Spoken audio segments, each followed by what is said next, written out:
Well, hello there, hello there, hello there. Not in the car.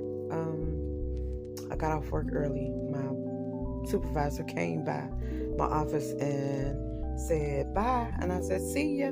She goes, no, you bye. It's like bye, like bye.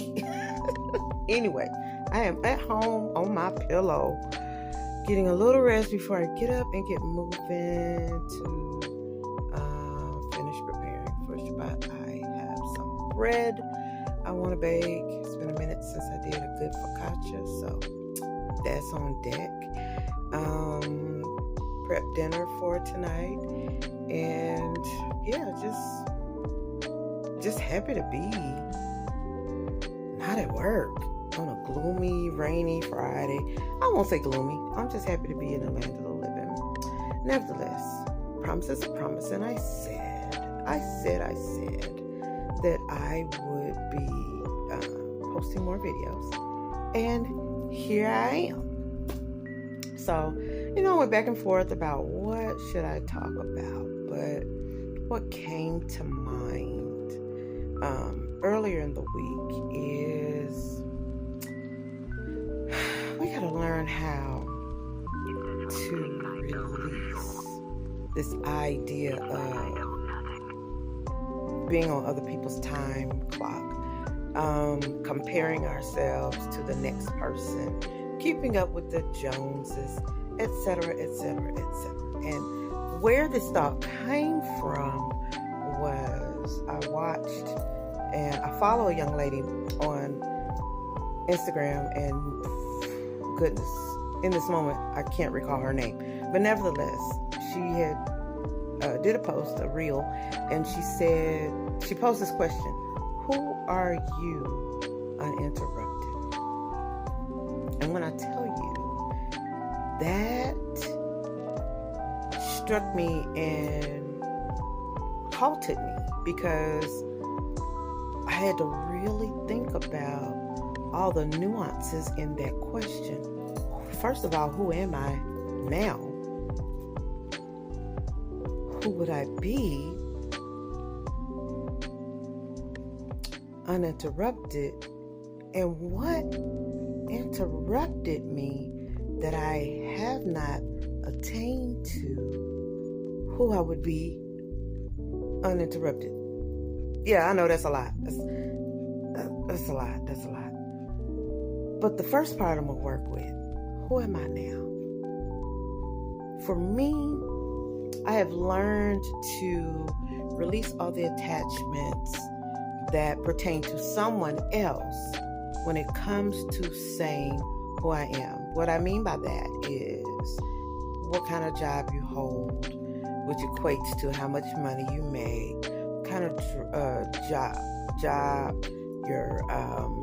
what kind of car you drive, where did you go to school, what letters do you have behind your name or before your name? Are you married, unmarried? Did you get a master's, a doctorate, etc., etc., etc.? In the scriptures, Paul talks about his stock, who he was. Talked about a tribe that he's from. And please understand, Paul in the Bible, he was a Hebrew man. He's an Israelite. Okay. He says he's from the tribe of Benjamin. He knows his lineage. He knows where he comes from. He knows his people. He identifies who he is. Scholar, lawyer, meaning a doctor of the law, not attorney. But when I say the law, studying the instructions and the commandments and the statutes and the laws written in the scriptures. He says, I'm top tier. Pharisee. I could tell you what the rules are, customs are, times are. But when I compare myself to who I am in the Most High, in Christ, all that other stuff accounted as dung, which is poop, just to be plain with you. So I had to look at me, little brown girl, talkative. My mom told me once, and I never took it as an insult, but she told me, you are a wealth of useless knowledge. What's funny is I use it now. You should be an attorney. She said, no, her words. You should be a lawyer or a teacher. I'm an educator, professor. Did it. It was my dream job. I did it. But at the end of the day, to shed all the education, I got the master's degree.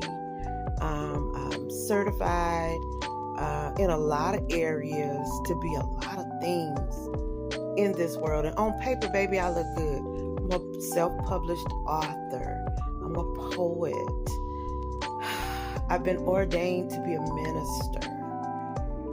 But at the end of the day, my job, my full-on assignment that I receive and accept is to be love and light in this world. And so, if nothing else, if I tell you something, I'm going to tell you the truth because I love you. And I'm going to tell you the truth because it is the light. And I'm not going to get that truth from my truth, the truth. I believe there is a such thing as absolute truth. And that comes from the Most High. That applied is what wisdom is. I had someone tell me today that someone suggested that they seek out an elder. And guess who they sought out? Because she told me she knew I would tell her the truth. So to me, professor meant nothing. To me, educator meant nothing. What she knew was that there was light here and that there was love here for her. That I would love her to tell her the truth in a way that she could stomach. Because, baby, there's some people out here saying some things in some ways that just make it not palatable. It's like, okay, tell you a story. Long time ago, someone talked to me about knowing your audience and how to say the things that we need to say so that those things can be received.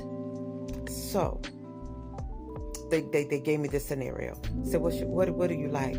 Do you like steak? I said, yes, I like steak. Good medium steak with the sauteed grilled onions and mushrooms with the au jus. She said, can you hear it sizzling? I'm saying, yes. I hear it in my mind's eye. In my inner man, I see it. I can get if I concentrate enough, I can smell it. And I can almost taste it to the point of salivation.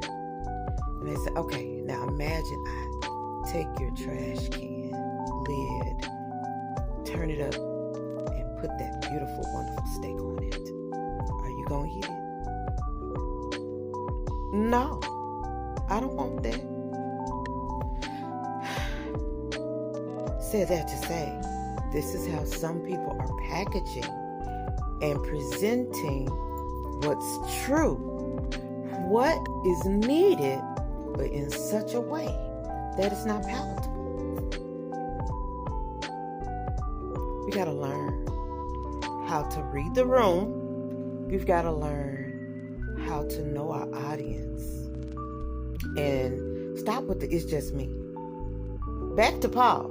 He said, I know how to be all things to all men that I might win some. And it can start with how we speak to people, how we address issues, how we, oh my gosh. Always remember and never forget, if you want to communicate something, think about your tone, and the way you frame your words. Because imagine those words you spat at someone were spat at you. You wouldn't like it. You wouldn't like it. So, I said all that to say, impose a challenge. Who are you? That's the first piece. Who are you? Have you thought about when you shed off all the world's identifiers?